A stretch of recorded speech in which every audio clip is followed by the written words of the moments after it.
Hello everyone, hello दोस्तों, welcome to our channel. मैं दीपक आप सभी का दीप लर्निंग पॉइंट पर तहे दिल से वेलकम करता हूं। पूरे उत्साह और उमंग के साथ आप सभी का स्वागत करता हूं और फिर से हाजिर हूं दोस्तों आपके साथ करंट अफेयर की इस महफिल में। जी हां दोस्तों, करंट अफेयर की बातें करेंगे और आज 26 फरवरी है और साथ के साथ आज महाशिवरात्रि है।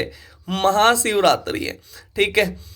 तो मैं भगवान शिव से यही प्रार्थना करता हूँ, ये कामना करता हूँ कि जो भी बच्चे इस चैनल के माध्यम से तैयारी कर रहे हैं, भगवान इनको बहुत जल्दी से जल्दी इनकी ड्रीम जॉब प्रदान करे।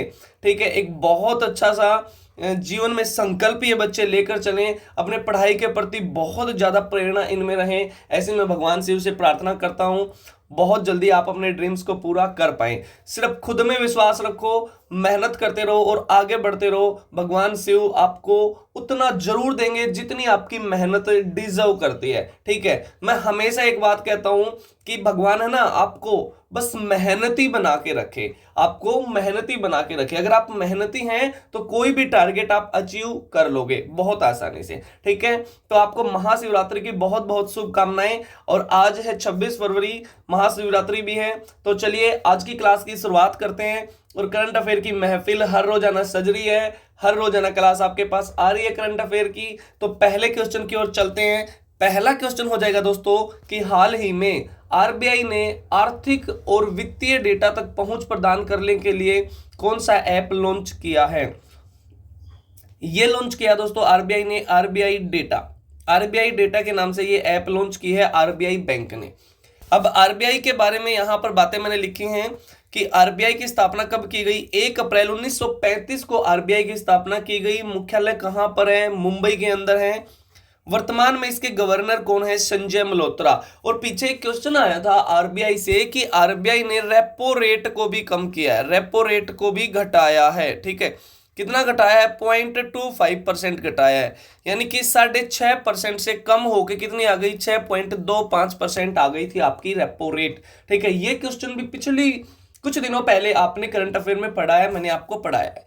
चलो नेक्स्ट क्वेश्चन की ओर चलते हैं कि हाल ही में आरबीआई ने किस बैंक पर 39 लाख रुपए का मौद्रिक जुर्माना लगाया है। यह लगाया है दोस्तों सिटी बैंक पर। किस बैंक पर लगाया है, सिटी बैंक पर। इतनी सी बातें याद रखेंगे। नेक्स्ट क्वेश्चन आपका हो जाएगा कि हाल ही में किस राज्य में पहला ग्रीन बजट प्रस्तुत किया गया है। किस राज्य में प्रस्तुत किया गया है, यह प्रस्तुत किया गया है दोस्तों राजस्थान राज्य में। किसमें, राजस्थान राज्य में। और राजस्थान राज्य के मुख्यमंत्री कौन है, आपसे पूछ ले तो कौन है, आपके यहां के मुख्यमंत्री हैं भजन लाल शर्मा। भजन लाल शर्मा राजस्थान के मुख्यमंत्री हैं। और राजस्थान सरकार ने अभी चलाया, राजस्थान में चला था, मतलब बीएसएफ के द्वारा चलाया गया था ऑपरेशन सर्द हवा। ऑपरेशन सर्द हवा ये भी कहां पर चलाया गया था, राजस्थान के अंदर चलाया गया था। इतनी सी बातें याद रखेंगे।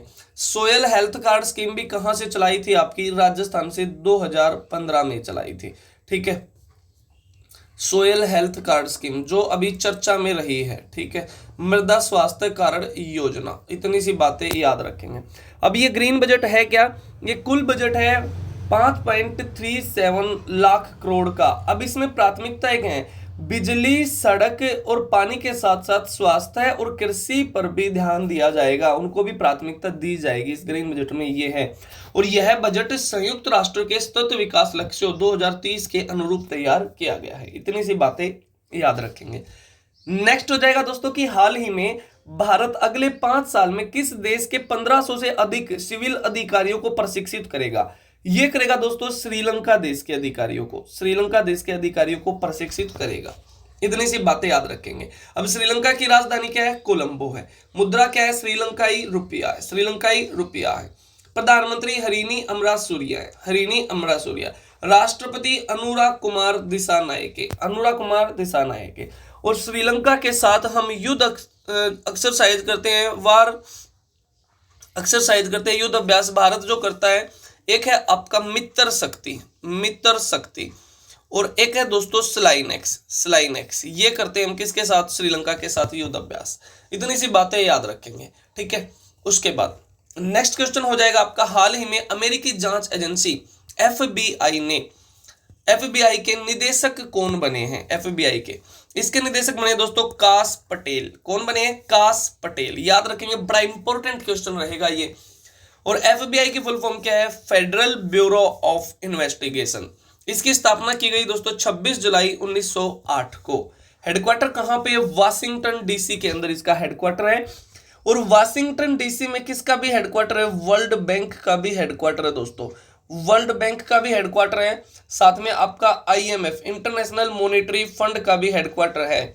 और वर्ल्ड बैंक ने किस राज्य को 2424 करोड़ रुपए का ऋण दिया था? अभी पीछे चर्चा में रहा था, केरल राज्य को दिया था फॉर बेटर मेडिकल फैसिलिटी, बेहतर स्वास्थ्य सुविधाएं बनाने के लिए। ठीक है, नेक्स्ट हो जाएगा आपका कि हाल ही में वनडे इंटरनेशनल क्रिकेट में सबसे तेज 14,000 रन बनाने का रिकॉर्ड किस खिलाड़ी ने बनाया है? ये बनाया दोस्तों विराट कोहली ने। छक्के छुड़ा दिए भाई साहब, गजब कर दिया भाई छोरे ने, विराट कोहली ने। ठीक है, तो विराट कोहली इसमें आंसर हो जाएंगे। अभी ये रिकॉर्ड इन्होंने बनाया है। पाकिस्तान के खिलाफ जो चैंपियन ट्रॉफी चल रही है उसके दौरान यह उपलब्धि इन्होंने हासिल की है और केवल 287 पारियों में यह माइलस्टोन इन्होंने पूरा किया है। इतनी सी बातें याद रखेंगे।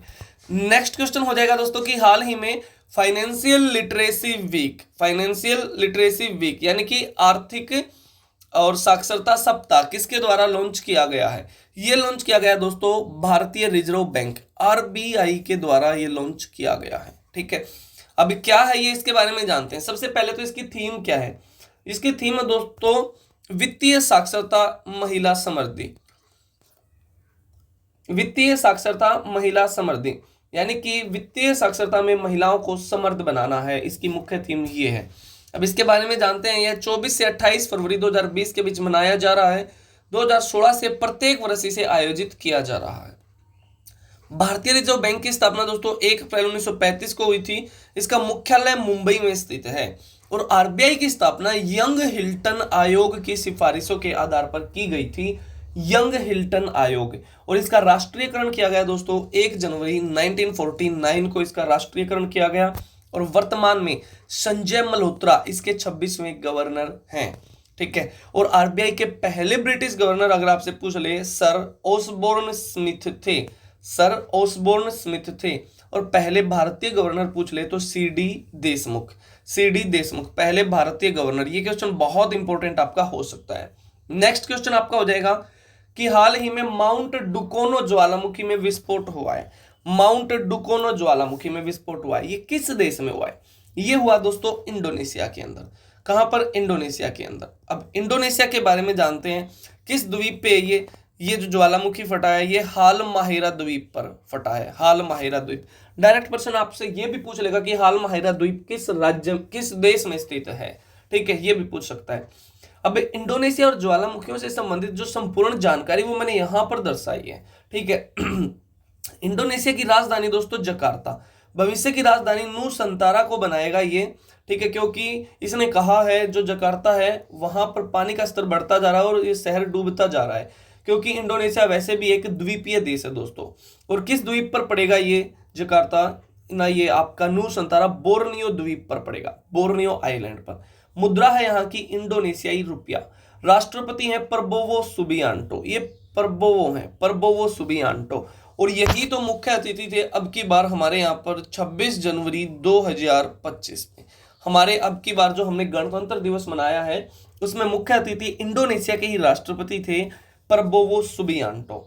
और इसका आसियान का जो मुख्यालय है वो भी कहां पर है? जकार्ता के अंदर है। आसियान का मुख्यालय कहां पर है? जकार्ता के अंदर है। आसियान की फुल फॉर्म क्या है? Association of south east Asian nation. ये आसियान की फुल फॉर्म हो जाएगी दोस्तों। NAM का भी यही है, नॉन अलाइड मूवमेंट का भी यही है। ठीक है, जकार्ता में। इंडोनेशिया के प्रमुख द्वीप है दोस्तों ये द्वीप समूह बड़े बड़े। एक है सुमात्रा द्वीप, एक है जावा और एक है आपका बोर्नियो द्वीप। अब इंडोनेशिया और भारत के बीच जो सैन्य अभ्यास है, जो वॉर एक्सरसाइज है, वो समुद्र शक्ति और गरुड़ शक्ति बहुत इंपॉर्टेंट है। हालांकि एक गरुड़ वो फ्रांस के साथ है और एक शक्ति है वो भी फ्रांस के साथ है। यानी कि गरुड़ अलग है, शक्ति अलग है और गरुड़ शक्ति अलग है। गरुड़ शक्ति आपका इंडोनेशिया के साथ हो जाएगा और ये दोनों आपके फ्रांस के साथ हो जाएंगे। और फ्रांस के साथ एक और है दोस्तों जिसका नाम वरुण है, वरुण अभ्यास। ठीक है, इतनी सी बातें याद रखेंगे। नेक्स्ट हो जाएगा इंडोनेशिया के जो प्रसिद्ध ज्वालामुखी है, पीछे जिनमें विस्फोट देखा गया है, चर्चा में रहे हैं, उनसे प्रश्न आपके एग्जाम में डायरेक्ट छपेंगे, 100% छपेंगे, ये पेपर में आपके में मिलेंगे ये प्रश्न। तो कहीं ऐसा ना हो इन प्रश्नों को देख के तुम याद करो कि ये प्रश्न पहले कहीं देखे गए हैं, फिर आप इन प्रश्नों को देख के ये बोलो कि मैं थोनू पहला देखया किते, है ना, पर चंगी तरह याद नहीं हो आवे, कहीं ऐसा तो नहीं हो जाएगा। तो इसीलिए याद कर लो, मैंने इसीलिए ये सारे प्रश्न यहां पर ऐड किए। इंडोनेशिया के जो प्रसिद्ध ज्वालामुखी हैं वो सारे यहां पर ऐड किए। एक है माउंट मेरापी, फिर माउंट सेमेरू, मेरापी है, सेमेरू है। माउंट क्राकाटोआ, ये बहुत पूछा जाता है, माउंट क्राकाटोआ। और माउंट ईबू और लेवोटोबी में भी विस्फोट देखा गया है, माउंट ईबू और माउंट लेवोटोबी में भी विस्फोट देखा गया है दोस्तों। फिर माउंट लाकी, इसमें भी विस्फोट देखा गया है, चर्चा में ये रहा है, ये बहुत इंपॉर्टेंट है। फिर ज्वालामुखियों से संबंधित प्रश्न भी यहां पर मैंने दर्शाए हैं। ठीक है, चंगी तरह याद आ जाएंगे आपको ये प्रश्न। ठीक है, कि वहां पर मिले थे, ये वहां पर मैंने पढ़े थे। ठीक है, कौन सा महाद्वीप ज्वालामुखी रहित है, यानी कि किस महाद्वीप में आज तक कोई भी ज्वालामुखी नहीं है? ये दोस्तों ऑस्ट्रेलिया। कौन सा महाद्वीप है? ऑस्ट्रेलिया। भूमध्य सागर का प्रकाश स्तंभ, लाइट पोल ऑफ मेडिटेरियन सी, किसे कहा गया है? ये माउंट स्ट्रोम्बली ज्वालामुखी को कहा गया है, जो इटली में है, लिपारी द्वीप पर। इतनी सी बातें याद रखेंगे। अब इटली के प्रमुख ज्वालामुखी हैं एटना ज्वालामुखी, तो बहुत आता है आपके पेपर में एटना ज्वालामुखी। ये तो ये लगा लो एसएससी का आई लव यू क्वेश्चन है। ठीक है, एटना ज्वालामुखी बहुत प्यार करती है एसएससी इस पर्सन से। और सिसिली द्वीप पर पड़ेगा। और फिर है वेसुवियस ज्वालामुखी, ये भी कहाँ है दोस्तों? इटली के अंदर है। फिर है भारत का एकमात्र सक्रिय ज्वालामुखी, बहुत बार बताया है आपको, क्या? बैरन द्वीप, बैरन अंडमान निकोबार द्वीप समूह में पड़ता है। मैंने आपको ज्योग्राफी पढ़ाई है बहुत अच्छे से, वहां पर पूरा अंडमान निकोबार द्वीप समूह पढ़ाया है, वहां पर जाके आप देख सकते हैं, बहुत अच्छे से पढ़ सकते हैं, ज्योग्राफी की प्लेलिस्ट आपको मिलेगी। ठीक है, नेक्स्ट हो जाएगा अमेरिका हवाई द्वीप के प्रमुख ज्वालामुखी। ठीक है, एक है किलाउआ ज्वालामुखी, बहुत इंपॉर्टेंट है। और एक ये मोना लोआ, तो बहुत आता है आपके पेपर में, मोना लोआ बहुत फेमस ज्वालामुखी है ये भी बहुत इंपॉर्टेंट है अमेरिका के अंदर। फिर रिंग ऑफ फायर किस महासागर में स्थित है? प्रशांत महासागर में आपका रिंग ऑफ फायर, यहीं पे सबसे ज्यादा भूकंप देखे जाते हैं दोस्तों, भूकंप सबसे ज्यादा, क्योंकि यहाँ पर बहुत सारी प्लेटें आपस में आके टकराती हैं। ठीक है, उसके बाद ज्वालामुखी से निकलने वाली सबसे अधिक मात्रा में गैस कौन सी है? तो उसमें निकलती है दोस्तों वाटर वेपर्स, जल वाष्प बाहर आते हैं। और ज्वालामुखी को क्या बोला गया है? सेफ्टी वाल्व ऑफ अर्थ, पृथ्वी का सुरक्षा वाल्व इसे कहा जाता है। बिल्कुल ऐसे समझ लो, ये आपका प्रेशर कुकर है। और जब अंदर टेम्परेचर बढ़ जाता है तभी तो यहां से सीटी आती है और ये गैस बाहर आती है। तो बिल्कुल ऐसी ही कहानी है, हमारी पृथ्वी में जब टेम्परेचर नीचे बढ़ जाता है और यहां से फिर कहीं से भी ज्वालामुखी फट जाता है, अगर ये ना हो तो हमारी अर्थ ब्लास्ट हो सकती है। इसीलिए इसको सेफ्टी वॉल्व या सुरक्षा वॉल्व कहा जाता है ज्वालामुखी को पृथ्वी का। इतनी सी बातें याद रखेंगे। विश्व का सबसे ऊंचा सक्रिय ज्वालामुखी है दोस्तों ओजोस डेल सैल्डो। ये कहां पर है? चिली अर्जेंटीना की सीमा पे। ये इसकी हाइट याद रखेंगे 6893 मीटर इसकी ऊंचाई हो जाएगी। फिर आपका विश्व का सबसे बड़ा ज्वालामुखी मोना लोआ, पहले भी आया अभी अमेरिका में मोना लोआ, विश्व का सबसे बड़ा ज्वालामुखी है मोना लोआ। इतनी सी बातें याद रखेंगे। तो ज्वालामुखियों से सारे ही प्रश्न मैंने यहाँ पर ऐड कर दिए हैं। जो कुछ ऐसे क्वेश्चन आता है जिससे जुड़े और भी बहुत सारे प्रश्न आपके पेपर में आ सकते हैं, वो भी मैं यहाँ पर ऐड कर देता हूँ। ठीक है, तो इतनी सी बातें याद रखेंगे दोस्तों आज आप इस क्लास में। नेक्स्ट क्वेश्चन हो जाएगा आपके लिए, क्वेश्चन फॉर यू। हाल ही में प्रधानमंत्री नरेंद्र मोदी का प्रिंसिपल सेक्रेटरी किसे बनाया गया है? ये आप बताएंगे कमेंट करके। ठीक है, कि किसे बनाया गया है। बहुत सिंपल सा क्वेश्चन है, कल की क्लास से क्वेश्चन यहाँ पर ऐड किया गया है। ठीक है दोस्तों, तो चलिए आज की बातें यहीं तक रखते हैं, बाकी बातें अगली क्लास में करेंगे। तब तक के लिए एकदम खुश रहो, मस्त रहो, बिल्कुल है ना, मस्त रह के पढ़ाई किया करो।